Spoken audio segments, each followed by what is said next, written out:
नमस्कार, जय हिंद मेरे प्यारे दोस्तों। राजस्थान के भूगोल के अंतर्गत आज हम राजस्थान में वन एवं वनस्पति के 348 एमसीक्यूज करेंगे। इन 348 एमसीक्यूज में वन एवं वनस्पति से रिलेटेड सारी चीज़ें कवर करने की कोशिश करेंगे। बिना टाइम वेस्ट किए टॉपिक की तरफ बढ़ते हैं। भारत सरकार की पहली वन नीति कब लागू की गई थी? 1894 में लागू की गई थी।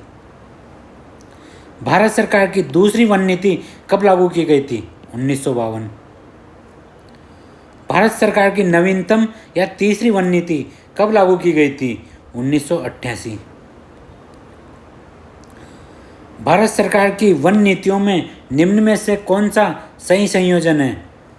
पहली 1894 में हुई थी, दूसरी 1952 में हुई थी, तीसरी 1988 में हुई थी। भारत सरकार की वन नीति के अनुसार देश के कुल भौगोलिक क्षेत्र का कितना प्रतिशत भाग वन होना चाहिए? कितना प्रतिशत भाग वन होना चाहिए? 33%। भारत सरकार की नवीनतम वन नीति के अनुसार पर्वतीय क्षेत्रों में वन क्षेत्र का लक्ष्य कितना रखा गया है? 60%। भारत सरकार की नवीनतम वन नीति के अनुसार मैदानी क्षेत्रों में वन क्षेत्र का लक्ष्य कितना रखा गया है? 20%। भारत सरकार की नवीनतम वन नीति के अनुसार निम्न में से कौन सा सही मिलान है? पर्वत ये गलत है, मैदानी क्षेत्र गलत है, भौगोलिक क्षेत्र 33% ये सही है, पर्वतीय क्षेत्र गलत है। राजस्थान राज्य की पहली वन नीति कब जारी की गई थी? 18 फरवरी 2010 को। राजस्थान राज्य की दूसरी वन नीति कब जारी की गई थी? 5 जून 2023 को।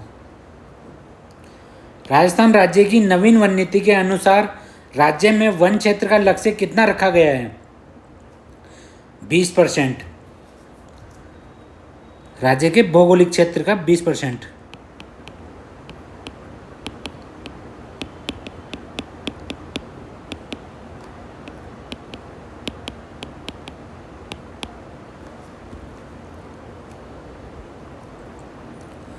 भारत में पहली राज्य वन नीति किस राज्य द्वारा जारी की गई थी? भारत में पहली वन राज्य नीति किस राज्य द्वारा जारी? राजस्थान। ISFR का पूर्ण रूप क्या है? Indian state forest report. ISFR report किस विषय से संबंधित होती है? वन क्षेत्र से। ISFR रिपोर्ट किस संस्था द्वारा तैयार की जाती है? भारतीय वन सर्वेक्षण। भारतीय वन सर्वेक्षण का मुख्यालय कहाँ स्थित है? देहरादून।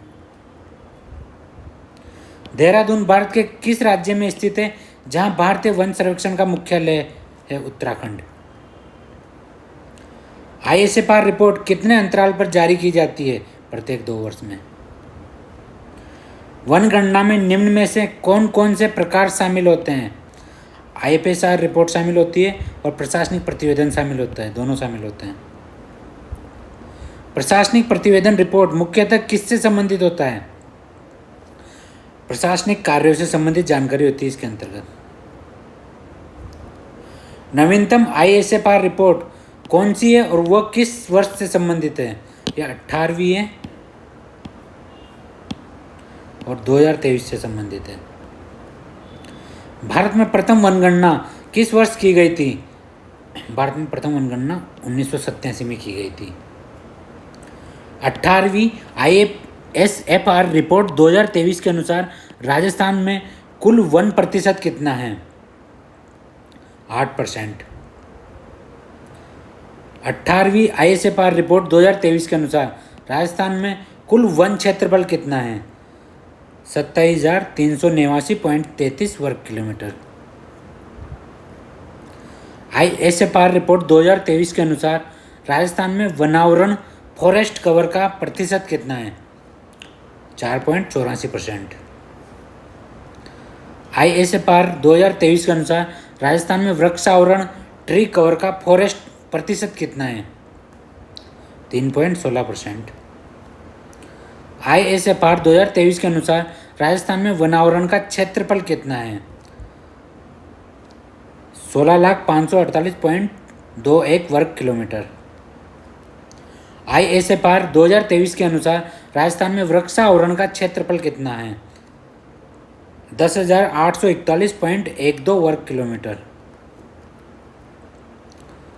वनावरण को किस आधार पर वर्गीकृत किया जाता है? सघनता के आधार पर। 70% से अधिक क्षेत्र पर फैले वन किस श्रेणी में आते हैं? अति सघन वन में। 40% से 70% क्षेत्र पर फैले वन किस श्रेणी में आते हैं? मध्यम सघन वन। 10% से 40% क्षेत्र पर फैले वन किस श्रेणी में आते हैं? खुले वन। ISFR 2023 के अनुसार राजस्थान में अति सघन वन का प्रतिशत कितना है? 0.07%। ISFR 2023 के अनुसार राजस्थान में मध्यम सघन वन का प्रतिशत कितना है? इसमें नहीं है, 1.24% है। 1.24% है, ये सब गलत है। ISFR 2023 के अनुसार राजस्थान में खुले वन का प्रतिशत कितना है? खुले वन का प्रतिशत है 3.53%। ISFR 2023 के अनुसार राजस्थान में अति सघन वन का सर्वाधिक क्षेत्र किस जिले में पाया जाता है? अति सघन वन का सर्वाधिक क्षेत्र पाया जाता है अलवर जिले में। ISFR 2023 के अनुसार राजस्थान में मध्यम सघन वन का प्रमुख जिला कौन सा है? मध्यम सघन वन का प्रमुख जिला उदयपुर। ISFR 2023 के अनुसार राजस्थान में खुले वन का प्रमुख जिला कौन सा है? खुले वन का प्रमुख जिला कौन सा है? खुले वन का प्रमुख जिला है हमारा उदयपुर। झाड़ी क्षेत्र की परिभाषा क्या है? 10% से जो कम वन क्षेत्र होता है उसको झाड़ी क्षेत्र कहते हैं। ISFR 2023 के अनुसार राजस्थान में कुल झाड़ी क्षेत्र का प्रतिशत कितना है? 1.60%। ISFR 2023 के अनुसार राजस्थान में कुल झाड़ी क्षेत्र का क्षेत्रफल कितना है? 5,746.75 वर्ग किलोमीटर। ISFR 2023 के अनुसार राजस्थान में झाड़ी क्षेत्र का सर्वाधिक किस जिले में पाया जाता है? पाली में। ISFR 2023 के अनुसार राजस्थान में झाड़ी क्षेत्र न्यूनतम किस जिले में पाया जाता है? न्यूनतम हनुमानगढ़ में। ISFR 2023 के अनुसार राजस्थान में झाड़ी क्षेत्र के संदर्भ में निम्न में से कौन सा सही क्रम है?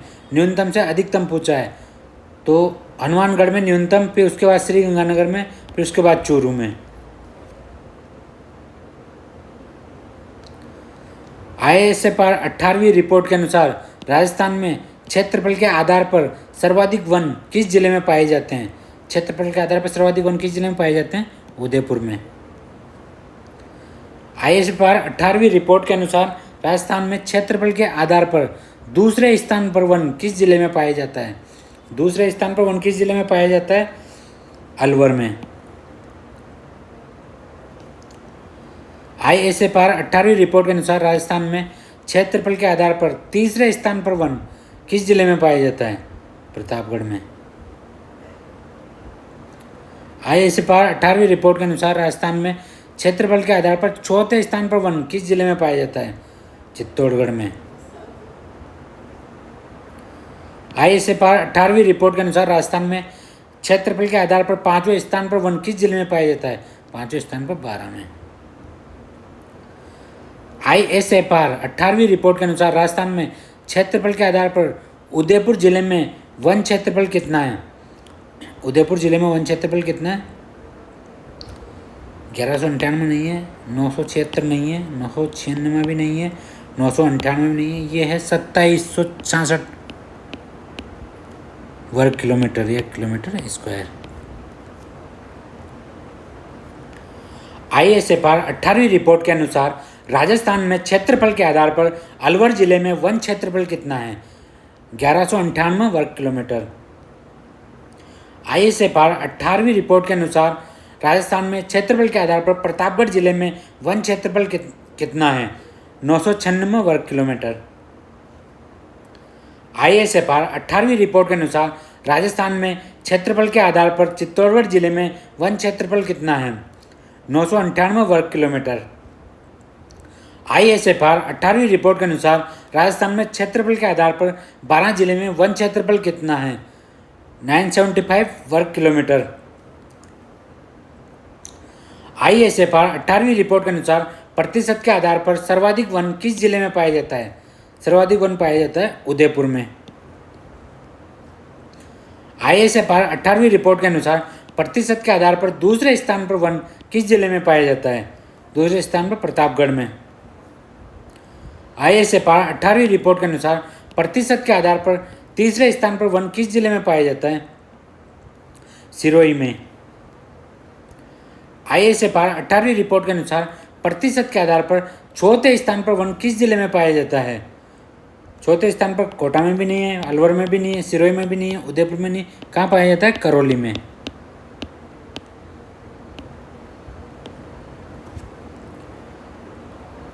ISFR 18वीं रिपोर्ट के अनुसार प्रतिशत के आधार पर पांचवें स्थान पर वन किस जिले में पाया जाता है? अलवर में। ISFR 18वीं रिपोर्ट के अनुसार उदयपुर जिले में वन प्रतिशत कितना है?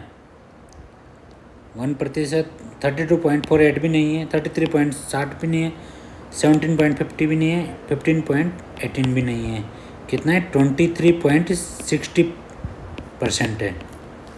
23.60%। ISFR 18वीं रिपोर्ट के अनुसार प्रतापगढ़ जिले में वन प्रतिशत कितना है? प्रतापगढ़ जिले में वन प्रतिशत है हमारा 33 नहीं है, 32 भी नहीं है, 17 भी नहीं है, 14 भी नहीं। यहाँ पे आएगा 22.48%। ISFR 18वीं रिपोर्ट के अनुसार सिरोही जिले में वन प्रतिशत कितना है? 17.50%। ISFR 18वीं रिपोर्ट के अनुसार कोटा जिले में वन प्रतिशत कितना है? 15.18%। ISFR 18वीं रिपोर्ट के अनुसार अलवर जिले में वन प्रतिशत कितना है? 14.30%। ISFR 18वीं रिपोर्ट के अनुसार क्षेत्रफल के आधार पर न्यूनतम वन किस जिले में पाए जाते हैं? न्यूनतम वन पाए जाते हैं चूरू में। ISFR 18वीं रिपोर्ट के अनुसार क्षेत्रफल के आधार पर दूसरे स्थान पर न्यूनतम वन किस जिले में पाया जाता है? हनुमानगढ़ में। ISFR 18वीं रिपोर्ट के अनुसार क्षेत्रफल के आधार पर तीसरे स्थान पर न्यूनतम वन किस जिले में पाया जाता है? तीसरे स्थान पर जोधपुर में। ISFR 18वीं रिपोर्ट के अनुसार क्षेत्रफल के आधार पर चौथे स्थान पर न्यूनतम वन किस जिले में पाए जाते हैं? श्रीगंगानगर में।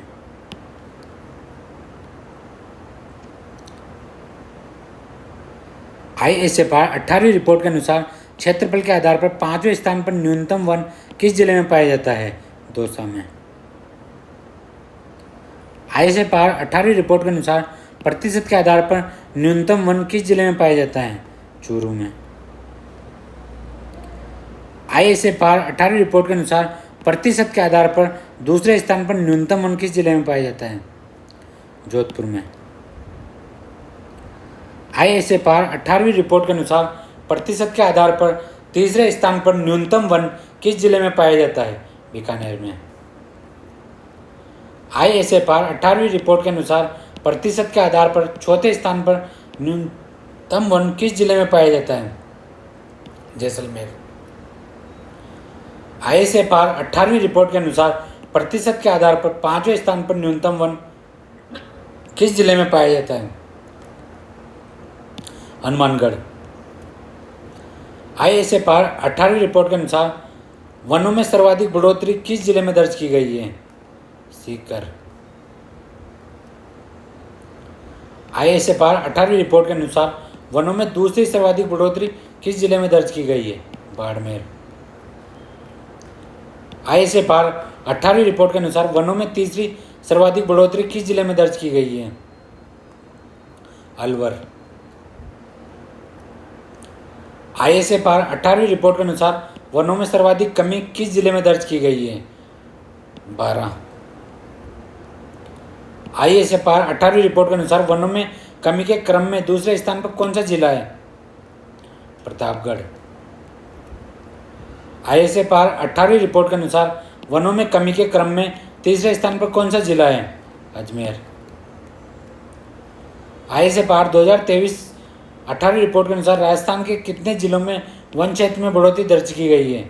12 जिलों में। ISFR 2023 18वीं रिपोर्ट के अनुसार राजस्थान के कितने जिलों में वन क्षेत्र में कमी दर्ज की गई है? 21 जिलों में। प्रशासनिक प्रतिवेदन रिपोर्ट के अनुसार राजस्थान के कुल अभिलेखित वन का प्रतिशत कितना है? 9.64%। प्रशासनिक प्रतिवेदन रिपोर्ट के अनुसार राजस्थान में कुल अभिलेखित वन का क्षेत्रफल कितना है? 33,014 वर्ग किलोमीटर। प्रशासनिक प्रतिवेदन के अनुसार राजस्थान में अभिलेखित वन का आंकड़ा किस तिथि तक का है? यह 31 मार्च 2024 तक का। अभिलेखित वन को कितनी श्रेणियों में विभाजित किया गया है? 3 श्रेणियों में। अभिलेखित वनों को कितनी श्रेणियों में विभाजित किया जाता है? 3 श्रेणियों में। निम्न में से कौन सी अभिलेखित वन की श्रेणी नहीं है? आरक्षित वन है, संरक्षित वन है, अवर्गीकृत वन है, सामाजिक वन नहीं है। प्रशासनिक प्रतिवेदन के अनुसार आरक्षित वन का प्रतिशत कितना है? 36.95%। प्रशासनिक प्रतिवेदन के अनुसार संरक्षित वन का प्रतिशत कितना है? 56.43%। प्रशासनिक प्रतिवेदन के अनुसार अवर्गीकृत वन का प्रतिशत कितना है? 36 भी नहीं है, 56 भी नहीं है, 6.68 नहीं है, इसको 6.62 कर लो, 6.62%। प्रशासनिक प्रतिवेदन के अनुसार आरक्षित वन का क्षेत्रफल कितना है? 12,198.67 वर्ग किलोमीटर। प्रशासनिक प्रतिवेदन के अनुसार संरक्षित वन का क्षेत्रफल कितना है? ये भी नहीं है, ये भी नहीं है, ये भी नहीं है, ये भी नहीं है। इसका आंसर है 18,629.80 वर्ग किलोमीटर। प्रशासनिक प्रतिवेदन के अनुसार अवर्गीकृत वन का क्षेत्रफल कितना है? 2185.53 किलोमीटर। प्रशासनिक प्रतिवेदन के अनुसार क्षेत्रफल के आधार पर राजस्थान में सर्वाधिक वन किस जिले में पाए जाते हैं? उदयपुर में। प्रशासनिक प्रतिवेदन के अनुसार क्षेत्रफल के आधार पर दूसरे स्थान पर वन किस जिले में पाया जाता है? 12। प्रशासनिक प्रतिवेदन के अनुसार क्षेत्रफल के आधार पर तीसरे स्थान पर वन किस जिले में पाए जाते हैं? करौली। प्रशासनिक प्रतिवेदन के अनुसार क्षेत्रफल के आधार पर चौथे स्थान पर वन किस जिले में पाए जाते हैं? चित्तौड़गढ़। प्रशासनिक प्रतिवेदन के अनुसार प्रतिशत के आधार पर सर्वाधिक वन किस जिले में पाए जाते हैं? प्रतापगढ़। प्रशासनिक प्रतिवेदन के अनुसार प्रतिशत के आधार पर दूसरे स्थान पर वन किस जिले में पाए जाते हैं? उदयपुर। प्रशासनिक प्रतिवेदन के अनुसार प्रतिशत के आधार पर तीसरे स्थान पर वन किस जिले में पाया जाता है? करौली। प्रशासनिक प्रतिवेदन के अनुसार प्रतिशत के आधार पर चौथे स्थान पर वन किस जिले में पाया जाता है? 12। प्रशासनिक प्रतिवेदन के अनुसार क्षेत्रफल के आधार पर न्यूनतम वन किस जिले में पाया जाता है? चूरू। प्रशासनिक प्रतिवेदन के अनुसार क्षेत्रफल के आधार पर दूसरे स्थान पर न्यूनतम वन किस जिले में पाया जाता है? हनुमानगढ़। प्रशासनिक प्रतिवेदन के अनुसार क्षेत्रफल के आधार पर तीसरे स्थान पर न्यूनतम वन किस जिले में पाए जाते हैं? नागौर।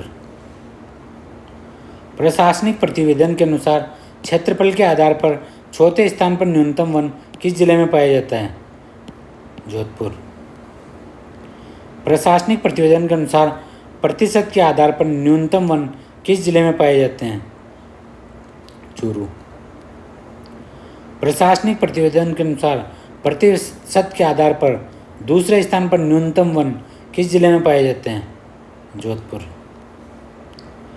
प्रशासनिक प्रतिवेदन के अनुसार प्रतिशत के आधार पर तीसरे स्थान पर न्यूनतम वन किस जिले में पाए जाते हैं? नागौर। प्रशासनिक प्रतिवेदन के अनुसार प्रतिशत के आधार पर चौथे स्थान पर न्यूनतम वन किस जिले में पाया जाता है? जैसलमेर। देश के कुल वनों में राजस्थान का हिस्सा कितना प्रतिशत है? 3.10%।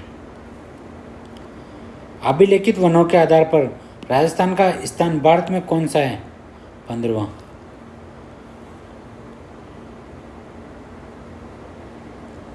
राजस्थान में प्रति व्यक्ति वन एवं वनावरण कितना है?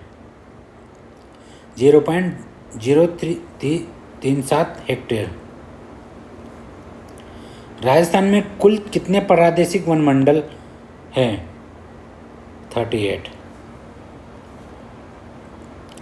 राजस्थान में कुल कितने वन्यजीव मंडल हैं? 16। वनों का वर्गीकरण मुख्यतः किन दो आधारों पर किया जाता है? कानून या प्रशासनिक एवं भौगोलिक?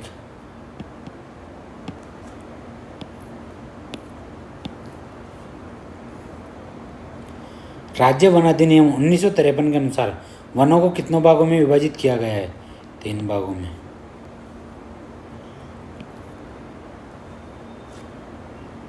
राज्य वन अधिनियम 1953 के अनुसार निम्न में से कौन सा वन वर्गीकरण का भाग है? आरक्षित वन भी है, संरक्षित वन भी है, अवर्गीकृत वन भी है, उपरोक्त सभी।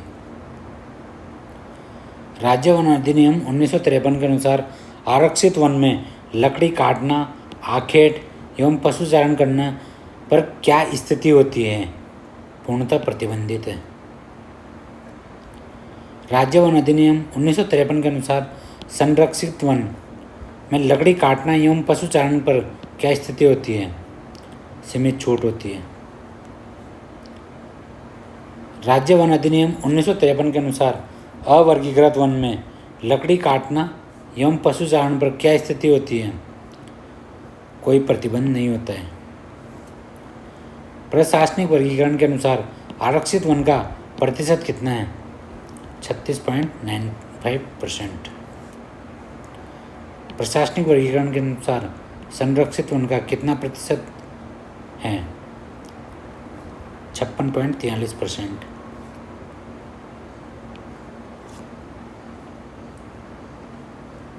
प्रशासनिक वर्गीकरण के अनुसार अवर्गीकृत वन का प्रतिशत कितना है? ये भी नहीं है, ये भी नहीं है, ये भी नहीं है, ये भी नहीं है। 6.62% है।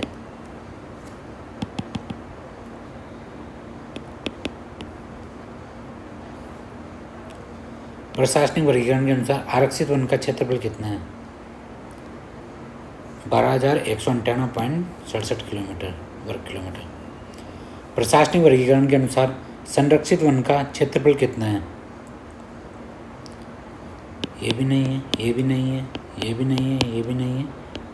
18,629.80 वर्ग किलोमीटर। प्रशासनिक वर्गीकरण के अनुसार अवर्गीकृत वन का क्षेत्रफल कितना है? इसको करो दोस्तों, पानी पी लेता हूँ।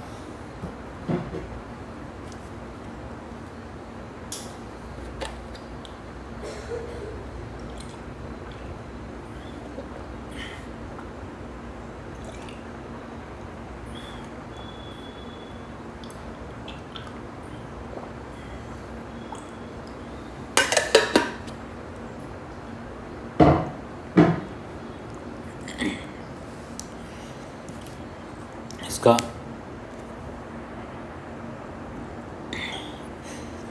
ये भी नहीं है, ये भी नहीं है, ये भी नहीं है, ये भी नहीं है। इसका है 2185.53 वर्ग किलोमीटर।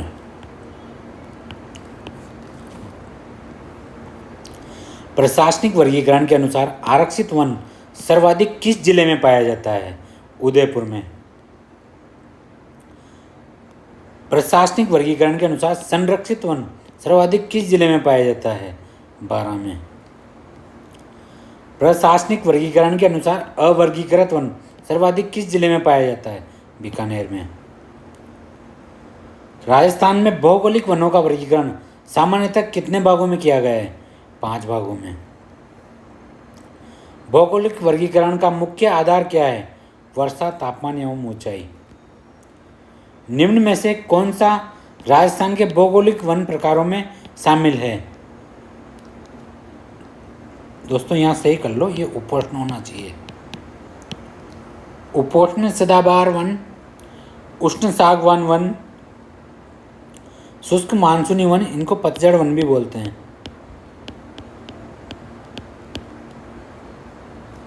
उपरोक्त सभी। राजस्थान में उष्ण नहीं, उपोष्ण कर लेना इसको। उपोष्ण सदाबहार वन का प्रतिशत कितना है? 1%, मतलब लगभग 0.39% है, तो इसको लगभग 1% में ले रखा है ऑप्शन में। राजस्थान में उष्ण सागवान वन का प्रतिशत कितना है?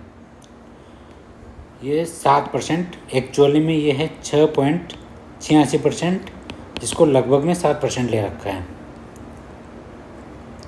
राजस्थान में शुष्क मानसूनी वन का प्रतिशत कितना है? ये भी नहीं, ये भी नहीं, ये भी नहीं, ये भी नहीं है, ये है 28.38% है। राजस्थान में उष्ण शुष्क वन का प्रतिशत कितना है? 58% है, ये एक्चुअली 58.11% है। राजस्थान में उष्ण मरुस्थलीय वन का प्रतिशत कितना है? उष्ण मरुस्थलीय वन का प्रतिशत कितना है? 6% के आसपास है, ये लगभग 6.26% है। निम्न में से कौन सा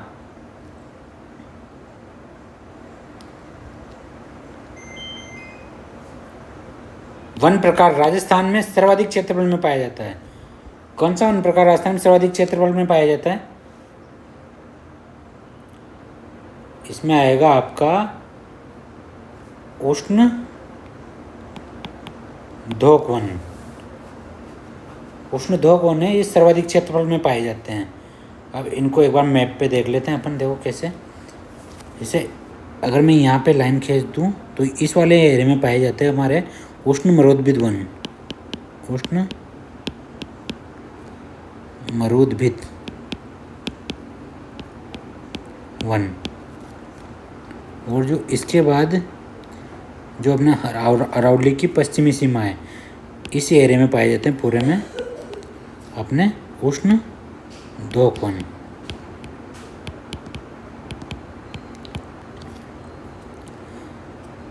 और इस वाले एरिया की मैं बात करूं आपसे, जालोर वाले की, तो यहाँ पाए जाते हैं उपोष्ण सदाबहार वन।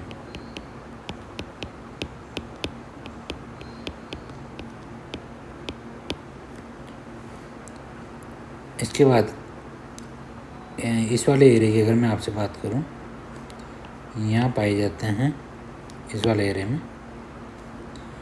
यहाँ शुष्क मानसूनी वन।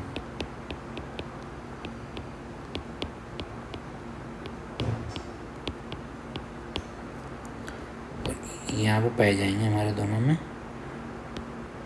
उष्ण सागवान वन। तो यहाँ आप देखोगे सबसे ज़्यादा एरिया किसने कवर कर रखा है? उष्ण धोक वन ने कवर कर रखा है। राजस्थान में उष्ण सागवान वन का क्षेत्रफल लगभग कितना है? उष्ण सागवान वन का क्षेत्रफल लगभग 6.86%, अभी मैंने आपको बताया ऊपर। राजस्थान में उष्ण सदाबहार वन का क्षेत्रफल कितना है? उष्ण सदाबहार वन का क्षेत्रफल 0.39% है, इसमें नहीं दे रखा कहीं पे भी, 0.39%। उपोष्ण सदाबहार वन के लिए वार्षिक वर्षा की आवश्यकता कितनी होती है? उपोष्ण सदाबहार वन के लिए वार्षिक वर्षा की 150 सेंटीमीटर की लगभग आवश्यकता होती है।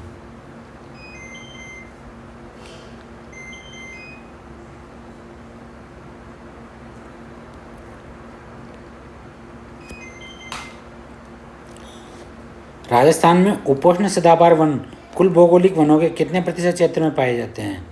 1%। राजस्थान में उपोष्ण सदाबहार वन मुख्यतः किस स्थान पर पाए जाते हैं?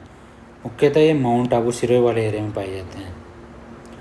उपोष्ण सदाबहार वनों में निम्न में से कौन से वृक्ष पाए जाते हैं? इनमें पाए जाएंगे उपोष्ण सदाबहार वनों में। ये यहाँ पे सिल्वेट्रा नहीं है, ये डिकली पटेरा आबुएंसिस घास टाइप है ये।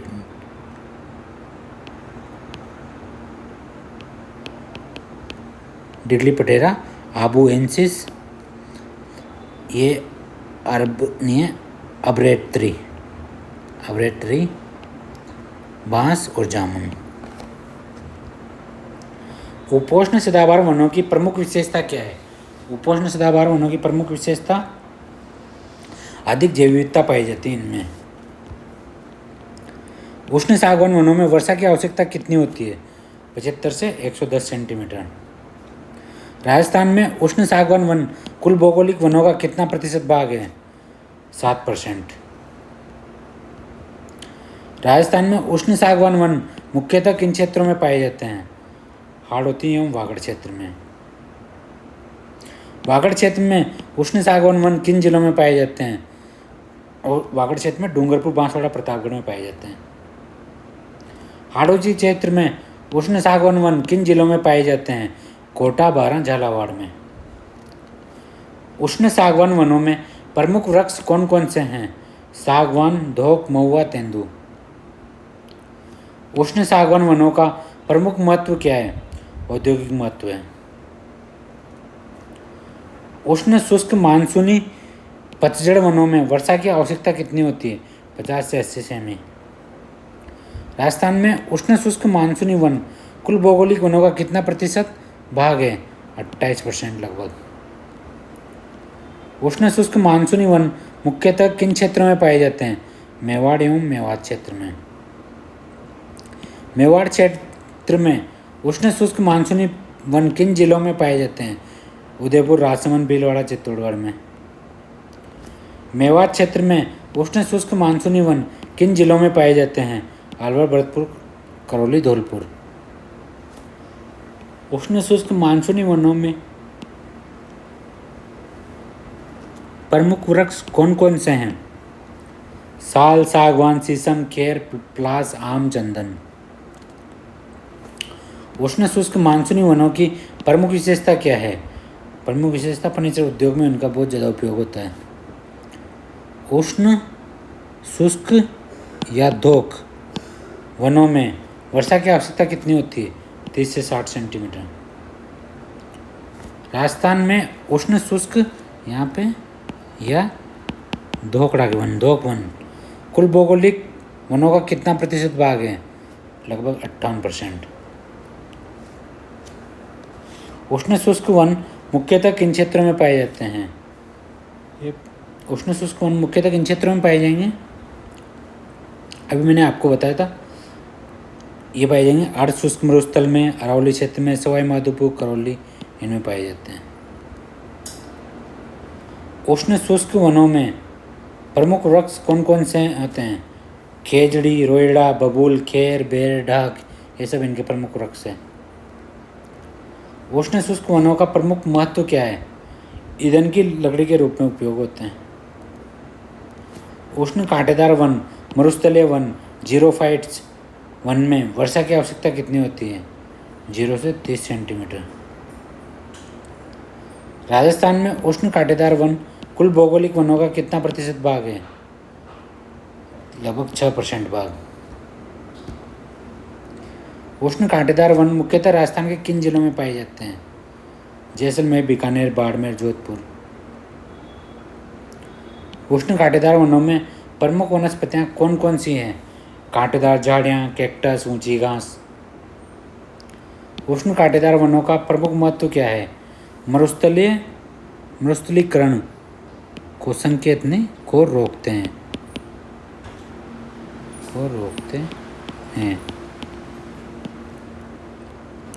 खेजड़ी राजस्थान में मुख्यतः किस क्षेत्र में पाई जाती है? पश्चिमी राजस्थान में। राजस्थान में खेजड़ी का सर्वाधिक वितरण किस जिले में पाया जाता है? जोधपुर में। खेजड़ी को राजस्थान का राज्य वृक्ष कब घोषित किया गया था? 1938 में। खेजड़ी को राजस्थान में किस नाम से भी जाना जाता है? राज्य का गौरव। खेजड़ी को राज्य का कल्पवृक्ष क्यों कहा जाता है? बहु उपयोगी होने के कारण। स्थानीय भाषा में खेजड़ी को किस नाम से जाना जाता है? जांटी। खेजड़ी की पूजा किस अवसर पर की जाती है? विजयदशमी या दशहरे पर। गोगा जी के थान मंदिर सामान्यतः किस वृक्ष के नीचे स्थापित किए जाते हैं? खेजड़ी। रोहिड़ा राजस्थान में मुख्यतः किस क्षेत्र में पाया जाता है? पश्चिमी राजस्थान में। राजस्थान में रोहिड़ा का सर्वाधिक वितरण किस जिले में पाया जाता है? जोधपुर में। रोहिड़ा को राजस्थान में किस नाम से भी जाना जाता है? राज्य पुष्प और मरुस्थल के सागवान के नाम से भी जाना जाता है। रोहिड़ा का प्रमुख उपयोग किस कार्य में किया जाता है? फर्नीचर बनाने में। महुआ यह मधुका लॉन्गिफोलिया इसका वैज्ञानिक नाम है का सर्वाधिक वितरण राज्य के किस क्षेत्र में पाया जाता है? डूंगरपुर क्षेत्र में। महुआ को आदिवासियों का कल्पवृक्ष क्यों कहा जाता है? बहु उपयोगी होने के कारण। महुआ से क्या बनता है? शराब। महुआ की छाल का उपयोग किस कार्य में किया जाता है? औषधि बनाने में। फ्लास डाक खाकरा इसका वैज्ञानिक नाम है ब्यूटिया मोनोस्पर्मा का सर्वाधिक वितरण राजस्थान के किस क्षेत्र में पाया जाता है? अरावली क्षेत्र में। फ्लास डाक खाकरा मुख्यतः किन जिलों में पाया जाता है? राजसमंद, अजमेर, अलवर। जंगल की ज्वाला किस वृक्ष को कहा जाता है? फ्लास को। जंगल की ज्वाला कहे जाने वाले वृक्ष के फूलों से क्या बनाया जाता है? वृक्ष के फूलों से रंग बनाया जाता है। डिलीवेट्रा ने डिटली पटेरा बोल कर लो इसको।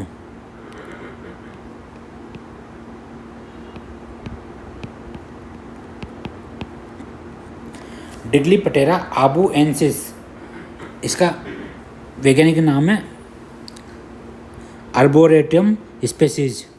अंबरत्री भी कहते हैं इसको।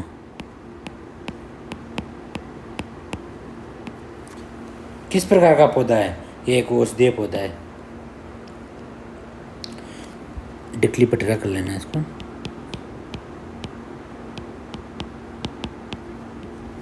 डिकली पटेरा आबुएंसिस विश्व में कहाँ पाया जाता है? विश्व में कहाँ पाया जाता है? केवल माउंट आबू क्षेत्र में।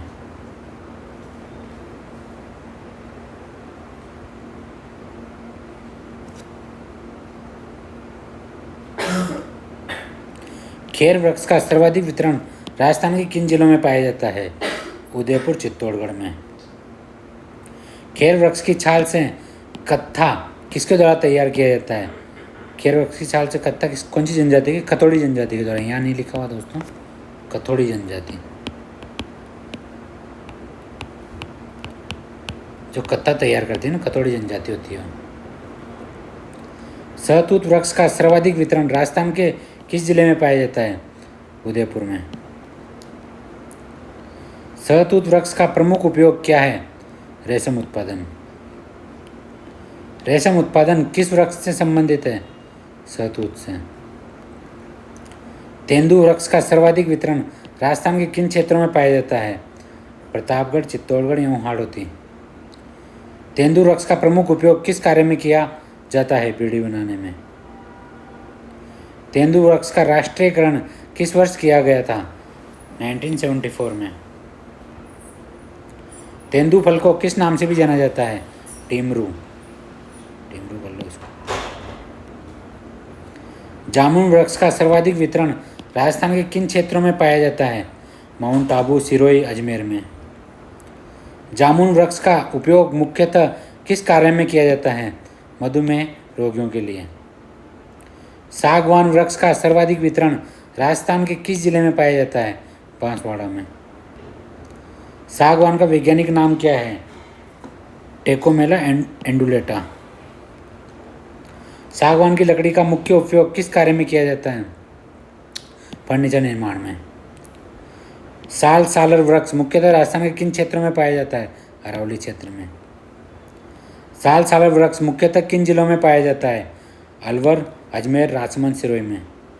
साल सालर वनों का विस्तार सामान्यतः कितनी ऊंचाई वाले क्षेत्रों में पाया जाता है? 450 मीटर से अधिक ऊंचाई वाले क्षेत्रों में। सेवन घास का वैज्ञानिक नाम क्या है? सेवन घास का वैज्ञानिक नाम है लेस्यूरस सिंडिकस।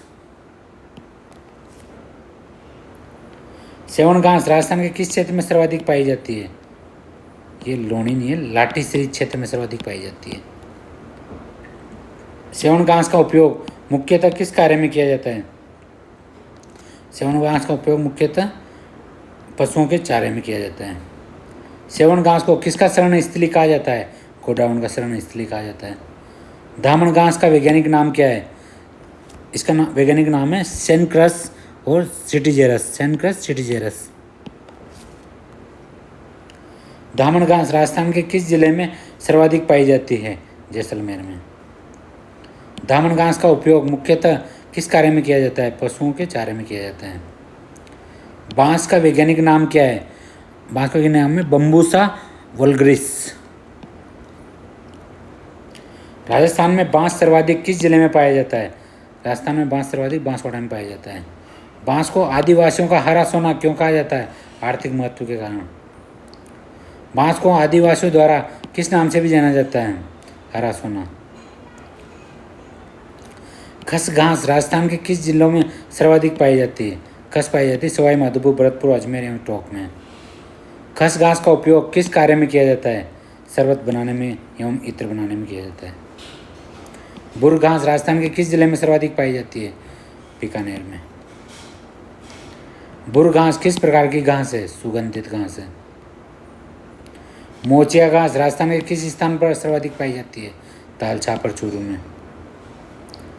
निम्न में से कौन सी घास राजस्थान की अन्य प्रमुख घासों में शामिल है? अंजन है, करड़ है, यहाँ पे भरुत कर लेना, इसको भरुत है। मरुस्थल वृक्षारोपण कार्यक्रम की शुरुआत कब की गई थी? 1977 से 1978 के बीच। मरुस्थल वृक्षारोपण कार्यक्रम किन जिलों में लागू किया गया था? 10 जिलों में लागू किया गया था। मरुस्थल वृक्षारोपण कार्यक्रम में वित्तीय भागीदारी का अनुपात क्या है? केंद्र की 75% है और राज्य की 25% है। ऑपरेशन केजड़ी कार्यक्रम की शुरुआत कब की गई थी? 1991 में। ऑपरेशन केजड़ी कार्यक्रम का मुख्य उद्देश्य क्या है? मरुस्थलीकरण को रोकना। मरुस्थल विकास कार्यक्रम की शुरुआत कब की गई थी? 1977 से 1978।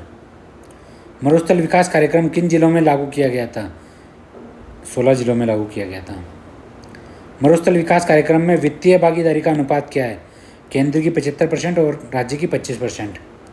अरावली वृक्षारोपण योजना की शुरुआत कब की गई थी? 1992 में। अरावली वृक्षारोपण योजना का कार्यकाल क्या था? इसका कार्यकाल था 1992 से 2000।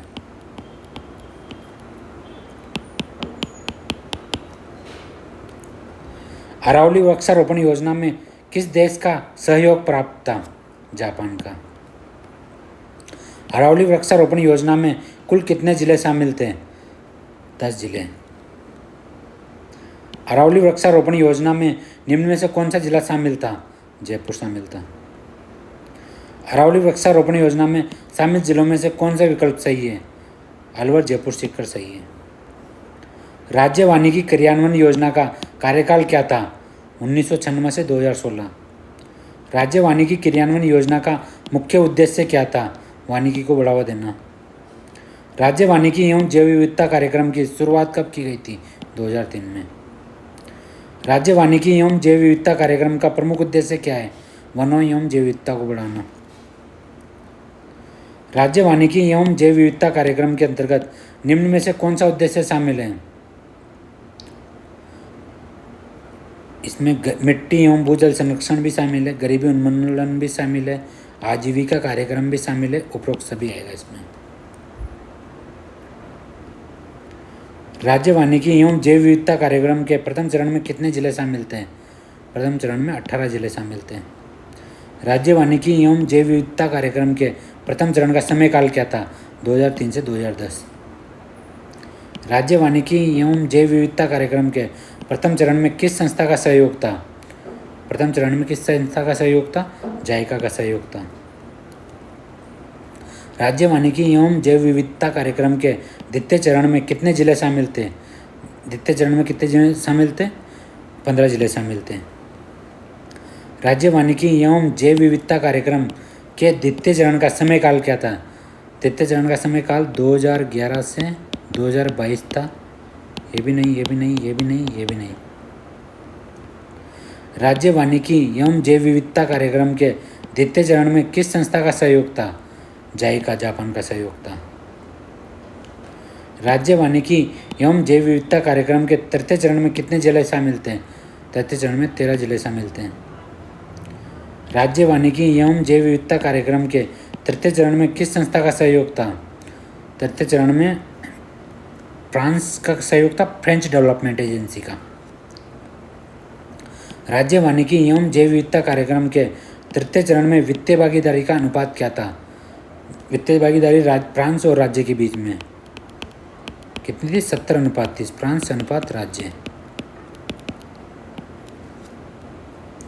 राज्य वानिकी एवं जैव विविधता कार्यक्रम के द्वितीय चरण में गैर मरुस्थलीय जिलों में कौन कौन से शामिल थे?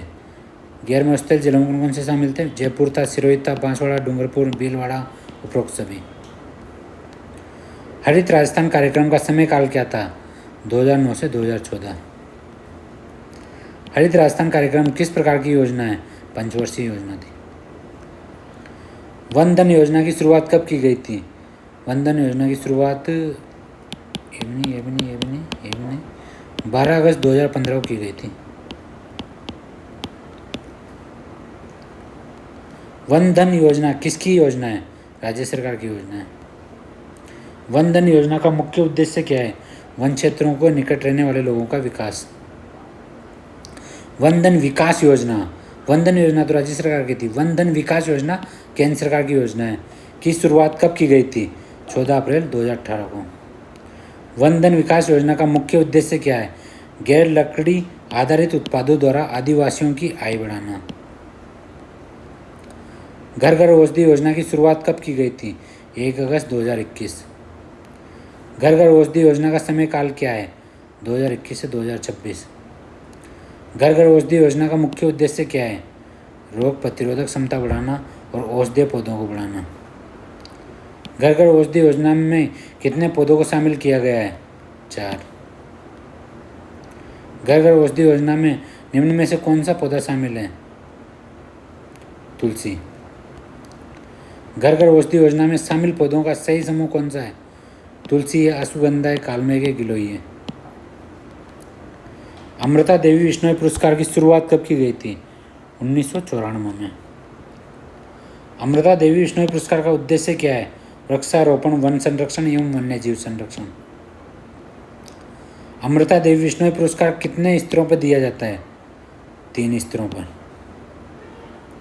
अमृता देवी विश्नोई पुरस्कार के अंतर्गत व्यक्तिगत वन संरक्षण के लिए पुरस्कार राशि कितनी है? 50,000। अमृता देवी विश्नोई पुरस्कार के अंतर्गत व्यक्तिगत वन संरक्षण श्रेणी में निम्न में से कौन शामिल है? भीम सिंह राजावत। अमृता देवी विश्नोई पुरस्कार के अंतर्गत व्यक्तिगत वन संरक्षण श्रेणी में नारायण लाल कुमावत को कब सम्मानित किया गया था? 2019 में। अमृता देवी विश्नोई पुरस्कार के अंतर्गत व्यक्तिगत वन्यजीव संरक्षण श्रेणी में पुरस्कार राशि कितनी है? 50,000। व्यक्तिगत वन्यजीव संरक्षण श्रेणी में निम्न में से कौन सम्मानित किया गया है? गजेंद्र सिंह मांडा नहीं है यहाँ पे, माझी कर लो इसको, माझी। अमृता देवी विश्नोई पुरस्कार के अंतर्गत संस्थागत व वन सुरक्षा एवं प्रबंधन श्रेणी में पुरस्कार राशि कितनी है? 1 लाख। संस्थागत वन सुरक्षा एवं प्रबंधन श्रेणी में निम्न में से कौन शामिल है? Vendor cement company Chittorgarh. Vendor cement company Chittorgarh को अमृता देवी विश्नोई पुरस्कार कब मिला था? 2018 में। मानव सेवा संस्थान हनुमानगढ़ को अमृता देवी विश्नोई पुरस्कार कब मिला था? 2018 में मिला था इनको भी। वन सुरक्षा एवं प्रबंधन समिति पाटिया उदयपुर को अमृता देवी विश्नोई पुरस्कार कब मिला था? इनको मिला था 2018 में। इंदिरा प्रियदर्शनी वृक्ष मित्र पुरस्कार की शुरुआत कब की गई थी? 1986 में। इंदिरा प्रियदर्शनी वृक्ष मित्र पुरस्कार किसके द्वारा दिया जाता है? भारत सरकार के पर्यावरण एवं वन मंत्रालय द्वारा। इंदिरा प्रियदर्शनी वृक्ष मित्र पुरस्कार किन व्यक्तियों और संस्थाओं को दिया जाता है? वनीकरण एवं बंजर भूमि विकास में उत्कृष्ट कार्य करने वालों को। इंदिरा प्रियदर्शनी वृक्ष मित्र पुरस्कार की राशि कितनी है? ये भी नहीं है, ये भी नहीं है, ये भी नहीं है, ये भी नहीं है। उसकी राशि 2,50,000।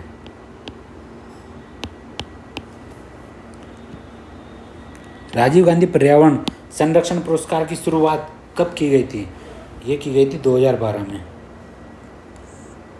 राजीव गांधी पर्यावरण संरक्षण पुरस्कार कितने स्तरों पर दिया जाता है? 3 स्तरों पर दिया जाता है। राजीव गांधी पर्यावरण संरक्षण पुरस्कार के अंतर्गत व्यक्तिगत श्रेणी में पुरस्कार राशि क्या है? व्यक्तिगत श्रेणी में 2 लाख प्लस रजत कमल। राजीव गांधी पर्यावरण संरक्षण पुरस्कार के अंतर्गत नगरीय निकाय श्रेणी में पुरस्कार राशि क्या है? नगरीय निकाय श्रेणी में पुरस्कार राशि कितनी है? 3 लाख और रजत कमल। राजीव गांधी पर्यावरण संरक्षण पुरस्कार के अंतर्गत संस्थागत श्रेणी में पुरस्कार राशि क्या है? संस्थागत श्रेणी में 5 लाख प्लस रजत कमल। कैलाश सांकला वन्यजीव संरक्षण पुरस्कार की शुरुआत कब की गई थी? 2010 में। कैलाश सांकला वन्यजीव संरक्षण पुरस्कार की राशि कितनी है? 50,000। कैलाश सांकला वन्यजीव संरक्षण पुरस्कार किस उद्देश्य से दिया जाता है? वन्यजीवों की सुरक्षा हेतु।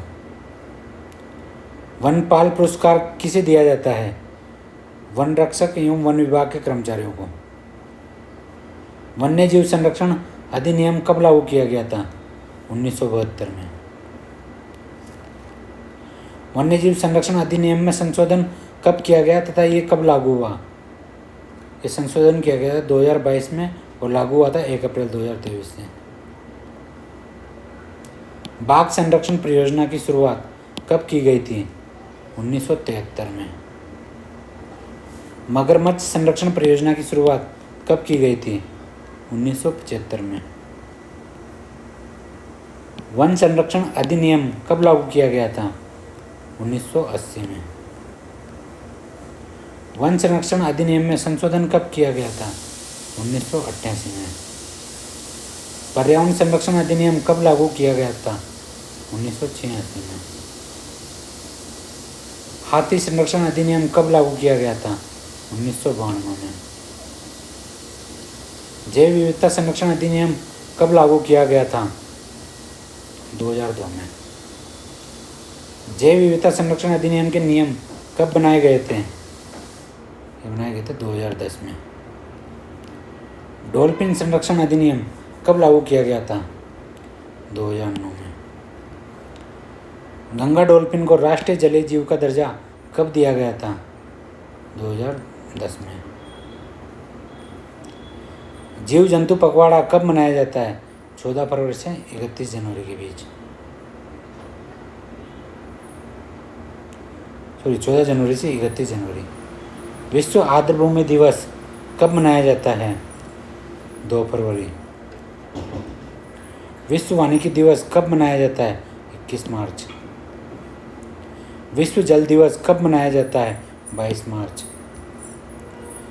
पृथ्वी दिवस कब मनाया जाता है? 22 अप्रैल।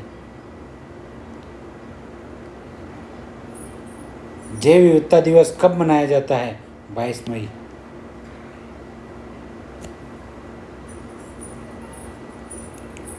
विश्व पर्यावरण दिवस कब मनाया जाता है? 5 जून। वन महोत्सव एवं वन सप्ताह कब मनाया जाता है? 1 जुलाई से 7 जुलाई के बीच में। ओजोन दिवस कब मनाया जाता है? 16 सितंबर। वन्यजीव सप्ताह कब मनाया जाता है? 1 अक्टूबर से 7 अक्टूबर।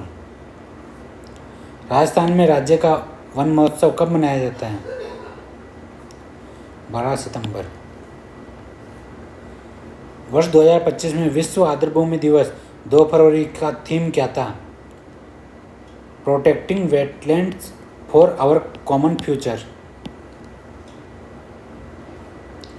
वर्ष 2025 में विश्व वानिकी दिवस 21 मार्च का थीम क्या था? Forest and food.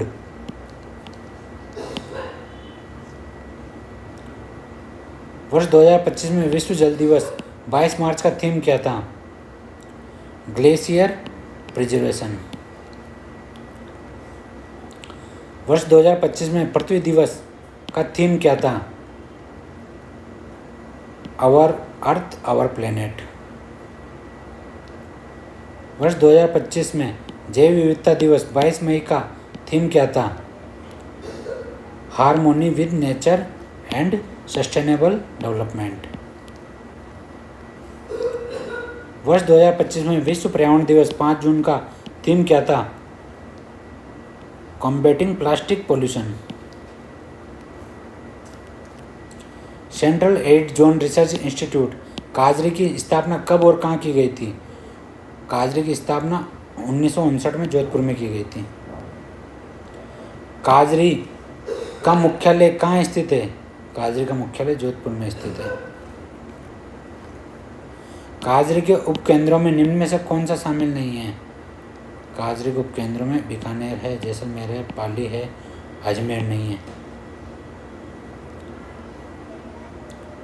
काजरी के उपकेंद्र किन किन स्थानों पर स्थित है? काजरी के उपकेंद्र बीकानेर, जैसलमेर, पाली, भुज में और लेह में स्थित है। एरिड फॉरेस्ट रिसर्च इंस्टीट्यूट आफ्री की स्थापना कब और कहाँ की गई थी? 1987 में जोधपुर में। आफ्री कहाँ स्थित है? आफ्री जोधपुर में स्थित है। राजस्थान राज्य जैव विविधता बोर्ड का गठन कब और कहाँ किया गया था? 2010 में जयपुर में किया गया था। राजस्थान के प्रमुख बायोलॉजिकल पार्क जैविक उद्यान की कुल संख्या कितनी है? 4। सज्जनगढ़ बायोलॉजिकल पार्क कहाँ स्थित है? उदयपुर में। माचा सफारी बायोलॉजिकल पार्क कहाँ स्थित है? जोधपुर में। नाहरगढ़ बायोलॉजिकल पार्क कहाँ स्थित है? जयपुर में। अबेड़ा बायोलॉजिकल पार्क कहाँ स्थित है? झालावाड़ कोटा में। बीकानेर के बीच वाल में निर्माणाधीन बायोलॉजिकल पार्क का नाम क्या है? मरुधरा। राजस्थान के थीम पार्कों में प्रकृति पार्क कहाँ स्थित है? ये सीकर में नहीं है, चूरू में, लक्ष्मणगढ़ चूरू में। राजस्थान का कैक्टस गार्डन कहाँ स्थित है? कुलधरा जैसलमेर में।